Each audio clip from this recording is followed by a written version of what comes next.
कुछ ऐसा शक्ति होता है जो किसी भी व्यक्ति के अंदर चला जाता है या उसे पकड़ लेता है, तो वह शक्ति उस व्यक्ति के शरीर से बाहर निकालना ही भूल जाता है या नहीं निकल पाता है।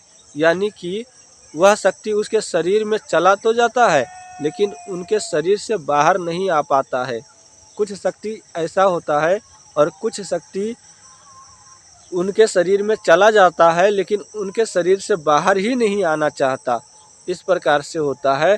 तो ऐसे शक्ति को कोई कहेगा कि हम उसको मंत्र से पढ़ करके, फूंक करके, झाड़ करके उसको ठीक कर देंगे, उसके प्रेत हम निकाल देंगे, उसको जो भी प्रेत पकड़ा होगा उस प्रेत को हम पकड़ के ले आएंगे, ये करेंगे। अलग अलग प्रकार की विधि होता है, वह करेंगे तो ठीक हो जाएगा। ऐसा कुछ भी नहीं होगा, ऐसे आप लोग नहीं ठीक कर पाओगे क्योंकि यह एक्सपर्ट का काम है। ऐसे में आप पुराना उस्ताद को पकड़े जो बहुत दिनों से ओझाई भक्तई या कोई पुराना तांत्रिक है या कोई पुराना अघोरी है, उसे आप ले जाएं और उनसे ठीक करवाएं। आप स्वयं उनमें ना पड़े क्योंकि आपकी बेइज्जती होगा वहाँ पर, क्योंकि वहाँ पर आपका कोई भी मंत्र काम नहीं करेगा। चाहे वह मंत्र आपका शिव जी का ही क्यों न हो, चाहे वह मंत्र आपका दुर्गा देवी, काली, भगवती, किसी भी प्रकार की मंत्र आप पढ़ करके उसको मार दो, फूंक दो, झाड़ दो, आपका वह तरीका काम नहीं आएगा क्योंकि इसमें एक्सपर्ट की ज़रूरत होता है जो इन चीज़ों से पहले जूझा हो या ऐसा परिस्थिति उनके सामने आया हो और उस व्यक्ति को, जिस व्यक्ति को ऐसा परेशानी रहा होगा, वह व्यक्ति उस व्यक्ति को ठीक किया होगा, वही व्यक्ति ऐसी समस्या को ठीक कर सकता है क्योंकि उनको अनुभव है, ज्ञात है कि कैसे यह प्रेत उनके शरीर से निकलेगा या निकाला जाएगा या उसे किस तरह से उस व्यक्ति को ठीक किया जाएगा।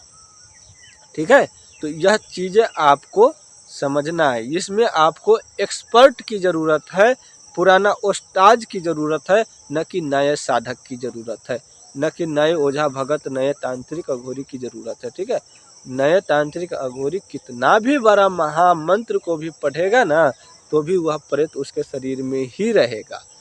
ठीक है, नहीं निकलेगा।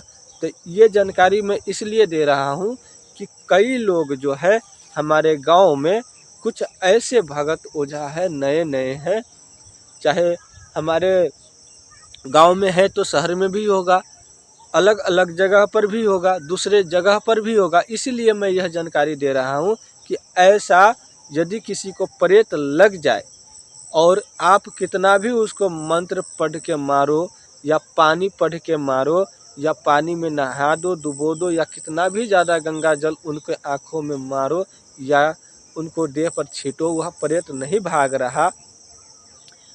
कितना भी मंत्र मारते हो नहीं भाग रहा, नहीं हट रहा, तो ऐसे में वह शक्ति उस शरीर में तो जाता है, शरीर में जाता तो है लेकिन वहाँ से लौटना भूल जाता है, उन शरीर को छोड़ना भूल जाता है, उन शरीर से निकलना भूल जाता है। और कई शक्ति उन शरीर में चला तो जाता है लेकिन उन शरीर को छोड़ना ही नहीं चाहता।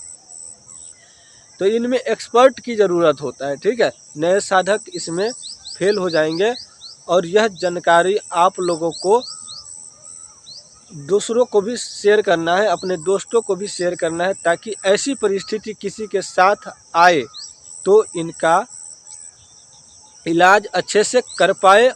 कई लोग जो है कारनी को, जिसको प्रेत पकड़ा हुआ रहता है, जिसको प्रेत लगा हुआ रहता है, उस कारनी को कुछ भगत लोग जो है बेंट चला देते हैं, मारते हैं। और मारना नहीं चाहिए क्योंकि ऐसी स्थिति में मारने पर भी वह प्रेत जो है नहीं निकलते। यदि ऐसा प्रेत होगा ना तो उसको कितना भी मारोगे तो वह प्रेत नहीं निकलेगा और वह व्यक्ति के अंदर ही रहेगा और चोट कारनी को लगेगा, दुखियारी को लगेगा, जिसको प्रेत पकड़ा हुआ है उसको लगेगा। ठीक है, तो ऐसा गलती आप लोग ना करें। शक्ति है, दम है, तो अपनी इल्म के अनुसार आप काम करें, अपनी कला के अनुसार, अपनी शक्ति के अनुसार आप जो है